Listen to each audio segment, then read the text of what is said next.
Hi! Was that too loud still? No, that was good. That was good? You're Okay, good. cool. Welcome to the Comic Slayer channel, because this is the Comic Slayer. I'm Goodreads, and today we're going to do a weird video. I don't think it's weird. You were like, hey, let's do this video, and I was like, good job. Yeah, it's my Good idea, which is why I'm going to say it's a weird video. That's why. So we thought it would be fun. We're big record people and big comic people, both. But and they're both behind us, as you can see. So we thought it might be fun. Like, there's a lot of like music comics and things like that. But like, I mean, that's what I primarily have done. Like, most of my work has been based around music. And we thought it'd be really fun to kind of pick like our favorite records that don't have any like comic affiliation, sort of, but that we would love to see. Yeah, basically records we want turned into comic books. Yeah, either records or, in one case, I have one that's just like, I want everything in comic book form of this band. And there are other ones that are sort of like inspired by or stuff like that. So we're kind of loosely doing that because not everything, otherwise you have to pick like everything's a concept record. But most of what I would say probably the bulk of the stuff we're picking your concept albums. That's right, yeah. But yeah, do you want to start or do you want me to? Because it looks like your first one is probably the most obvious. I'll pick the obvious though. Yeah. Because it is a concept record and it's like, why hasn't this happened?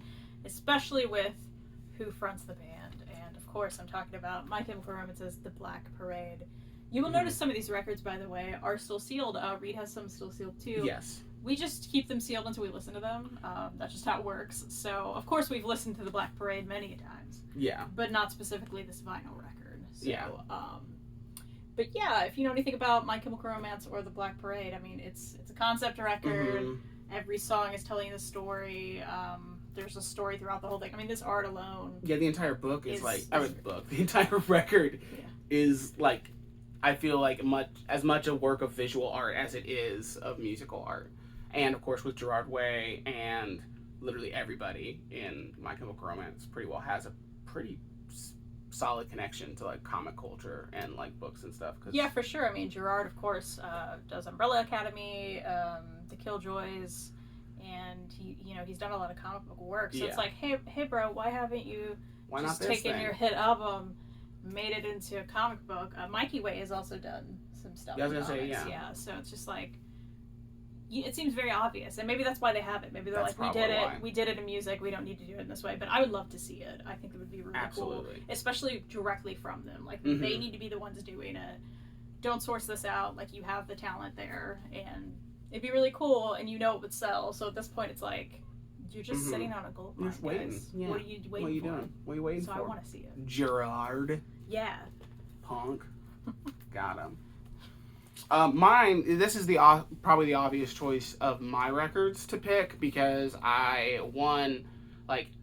essentially, this is probably pretty cathartic for me in the sense that I'm just picking all of these, the ones that I would want to make. So if anybody has the pull to make that happen, Reed is a published hit me up. Graphic novel author. I've done it.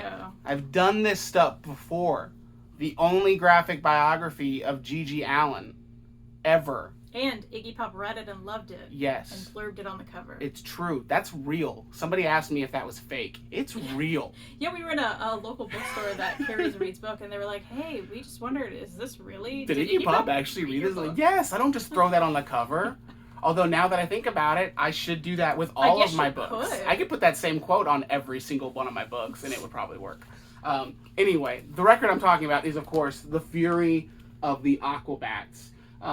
The amazing, perfect, beautiful record of just sheer excitement and random joy, ska, stories, superheroes. If you don't know about the Aquabats, what are you doing? Because they're not only like one of the most fun bands, like some of the funniest people. They created the TV show Yo Gabba Gabba, which they've won daytime Emmys for, which is crazy. They also had their own TV show called The Aquabats Super Show, which was essentially like old Power Rangers, but being aware of how stupid it is at the same time. So it was like poking fun at the great thing that it is. I mean, it's all this wonderful.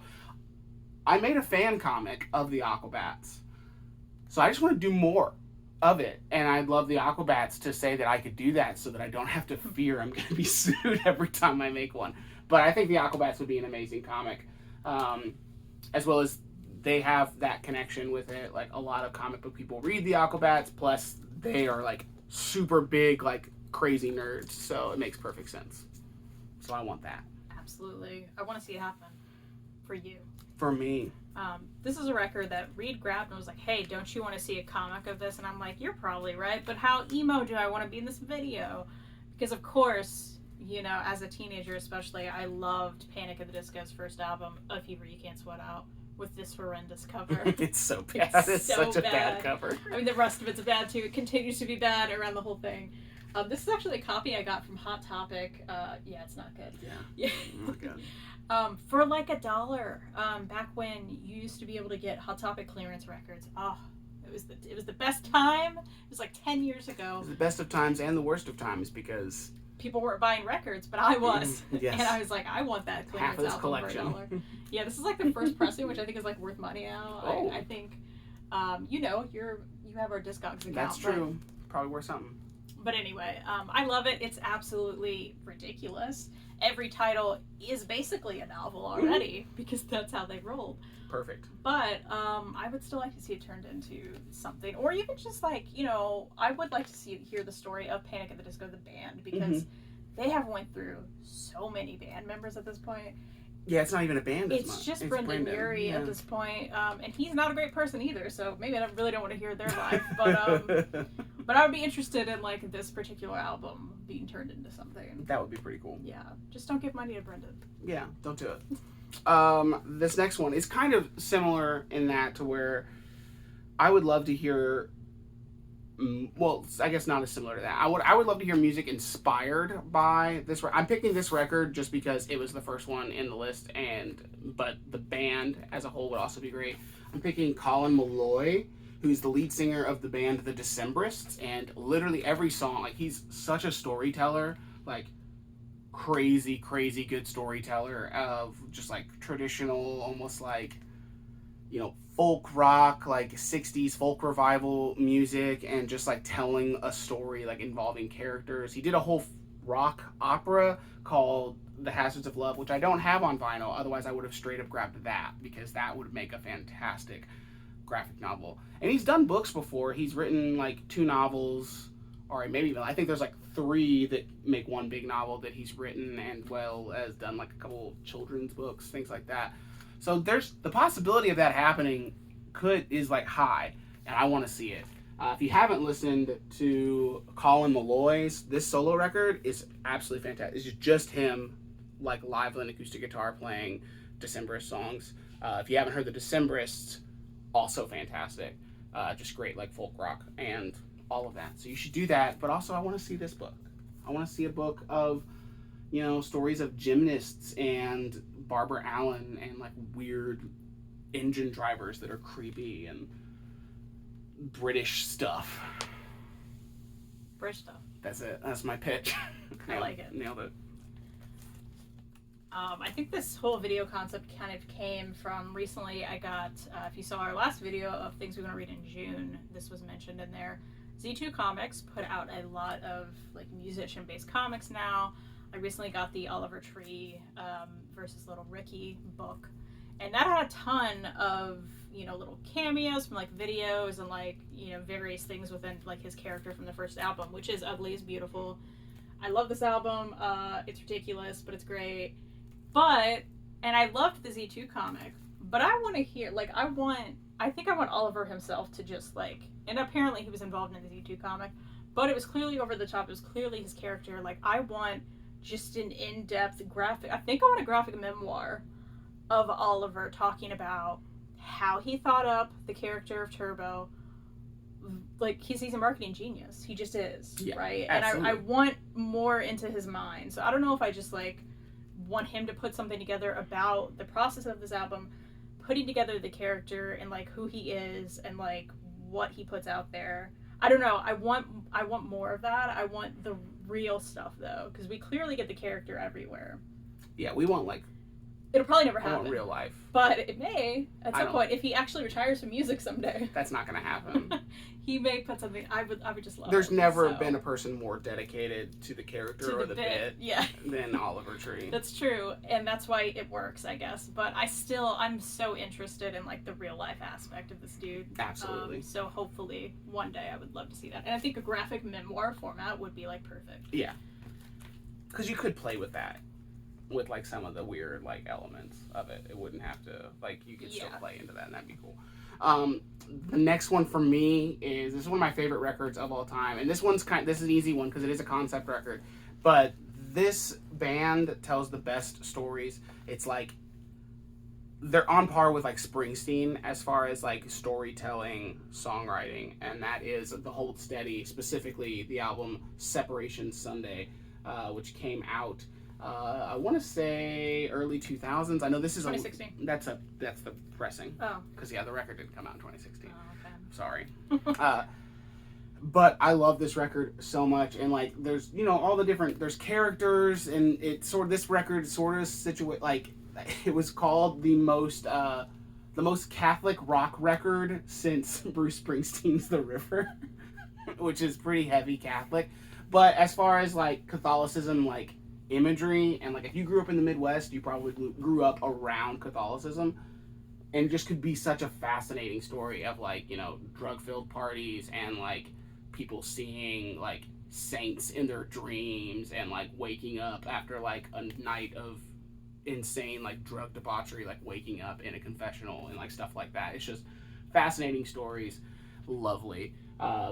Craig Finn, the lead singer of The Hold Steady and the guitarist and lead singer, he actually had a solo record that did get turned into a graphic novel, like works inspired by, called All These Perfect Crosses, which if you haven't read or seen, you should check it out. I'll be sure to do a video at some point highlighting that because it is a really cool record, and the cool record and a cool book. Sorry, because it coincides with that cool stuff. Anyway, neat. So my next pick will be Tegan and Sarah's "Hey, I'm Just Like You." This album came from their like old recordings when they were kids, like growing up, before they were even like really a band. Well, I guess they were a band, but they were just like playing in their house. They were teenagers, and they found a lot of those old like demo tapes and re-recorded it and put together this album, which is very interesting as an album concept in general. But then they released their memoir, High School, which you should check out because it's a very good. Check it out on audiobook because they put like clips of their old demos and stuff in there, and it's fascinating. Just really cool to hear, and you could hear them talk when they were kids because they recorded themselves a lot. And I think it's next year they're coming out with a middle grade graphic novel series. I think it's 2 books. Tilly Walden is doing the art. And they're writing it, and oh my gosh, dream team for me, so I'm so excited. So it's kind of already happening, but it would be my number one pick of something to happen. So like it's happening, and I want it to happen. So I don't know if that's no, it counts. Cop out for this, but no, I'm so counts. Excited, and I just want more people to like know it exists. But I would like, well, I guess they're putting it together, and it is middle grade. So yeah, I would just want any and all things by them within the graphic novel realm, because they also are big graphic novel fans. So yeah, that's cool. Very true. It was a good pick. My last pick is probably the number one important one for me that I think would be amazing to do, and that is the Violent Femmes. Either anything comic-wise with the Violent Femmes. The Violent Femmes are my favorite, probably like definitely in my top 3 favorite bands ever. Because they're so weird and they're so stupid and brilliant all at the same time, and their story is like crazy. Like they busked on the street, and then the lead singer of the Pretenders like heard them and was like, "Hey, you guys should come open for us." And then they opened for the Pretenders later that night. Like that happened. Like that's real. Nuts. It's insane. If you don't know the Violent Femmes, which everyone always says they don't, you do. They're the band that did the dun dun dun dun dun dun dun dun dun dun dun dun dun. Them. I mean, you could just say the title of the song. Blister of the Sun. Not everyone knows the title of the song. I know the title. What was the title of the song? That's what she said. Stupid. Anyway, I would. I'm sorry. People in the comments would be like, "You shouldn't call your wife stupid." It's fine. That's what we do. It's what we do. It's true. But I would love to see anything Violent Femmes. And there were like very brief talks about it happening. I talked with a couple people about doing something with them, whether it be like a collection of like just because their songs are stories also on this first record. But like the band has been together forever. This record first came out in '83. That's insane. Like all through the '80s, this weird band that doesn't have a kick drum and literally has a drummer who plays on a charcoal grill. Like that's what they do. And it's awesome. But I would love to see the Violent Femmes in every way in a comic book. Specifically, I want to make this one more than the others. You're watching. So if you're a Violent Femme and you're watching, please let me know. If you're not and you know the Violent Femmes, have them call me. Truly, please. You would kill it. It would be great. You know. So sweet. You didn't have to say that. And finally, I feel like I'm ending it on the most obvious one for me. Absolutely, yes. And because there have been depictions of this on Broadway, so we know it can work. Mm-hmm. And it is a concept album, and probably my favorite concept album of maybe all time. I'd say definitely. And of course, that's American Idiot by Green Day. I have listened to this record, but not this particular vinyl record, of course. Mm-hmm. And that's why it's still sealed. It's Hot Topic exclusive. Hot Topic exclusive, special red and black swirl. Ooh. But yeah, if you don't know American Idiot, it is a concept album. It was on Broadway for a while, and it was a big hit on Broadway. Mm-hmm. So swept the Toonies, I believe. It got some Tonys, it got or at least nominated. It was definitely nominated for all of them. Yeah, all the things. So I don't know why this hasn't happened yet. I feel like this is very obvious. It would be an awesome graphic novel, and hopefully one day that can happen. And at least 2 of members of Green Day are comic readers. I know. Do we know that for sure? I know Mike is. Oh. Okay. He blurbed like Tom Neely and stuff. Oh, I see. Okay, that's cool. Yeah, so I know, like, there we go. It's on the radar. So why is it not on my bookshelf? I feel like you could also do this one. I could. Just all of these we mentioned, I feel like Reed can do. So if anyone has connections to these people. It's true. This is the most, like, here's things Reed should do. Yeah, here it is. Here it is. This is me begging for a job. Please give Reed a job. Please give me a job. Yeah. I like that. Anyway, if you guys have albums you want turned into graphic novels, we want to hear all about it. Leave it in the comments, please. For sure. And tell us, what you think about our ideas for these. If you're like, hey, that's a terrible idea, that's fine. Tell us. That's fine. Tell me about it, and I'll prove you wrong, because you are. We'll talk to you in the comments. That'll be fun. Yeah, it'd be nice. And if you want to see one of these again, we have a lot of records behind us, and I know we have a lot of thoughts on what would make good comic books. So True. We'd be happy to do that. Or even, just talking about the crossover of records and comics. We'd love that. Records and comics, music and comics, all of that. That's a huge part of our lives as collectors and as, readers and creators. Mm-hmm. So if you like this, let us know, and we will do it again. For sure. So if you want to get a hold of us or in touch with us in any way, you can get a hold of Kristan at The Comic Slayer on Instagram and Twitter. Yep. And you can get a hold of me at Reed Chancellor on all social media and things like that. And there'll be links and stuff in the description below. And that's it. We did it. We did it. Thanks for watching. Wow, thanks.